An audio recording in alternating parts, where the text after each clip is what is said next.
तुमच्या मुलांना सुद्धा भाजी चपाती खाऊन कंटाळा आला असेल तर मुलांसाठी बनवून बघा हा झटपट होणारा पदार्थ।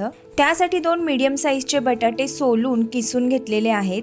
कढईमध्ये 3 वाट्या पाणी घालून घेतलेले आहे। त्याच्यामध्ये किसलेले बटाटे, चिली फ्लेक्स, आल्याचा किस, चवीनुसार मीठ आणि 2 चमचे तेल घालून घ्यायचं आहे। या मिश्रणाला चांगली उकळी आल्यानंतर त्याच्यामध्ये 2 वाटी बारीक रवा घालून घ्यायचा आहे।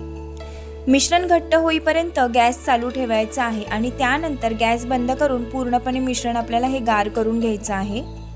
मुलांच्या छोट्याशा भुकेसाठी हा पदार्थ अगदी पटकन तयार होतो आणि मुले तुमची जी आहेत ती अगदी चाटून पुसून खातील इतका छान कुरकुरीत असा हा पदार्थ तयार होतो। मिश्रण पूर्णपणे गार झाल्यानंतर आता मी याच्यामध्ये कोथिंबीर घालून घेतलेली आहे आणि आता आपल्याला याचे छोटे छोटे गोळे तयार करून घ्यायचे आहेत।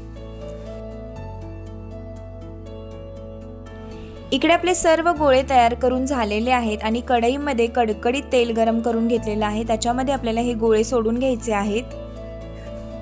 गॅस मोठाच ठेवलेला आहे आणि मोठ्या गॅसवरतीच आपल्याला हे जे गोळे आहेत ते खरपूस रंगावरती तळून घ्यायचे आहेत। रवा आणि बटाट्याचे कुरकुरीत बॉल्स आपले तयार झालेले आहेत। त्याच्याबरोबर खाण्यासाठी इकडे मी ग्रीन चटणी बनवलेली आहे।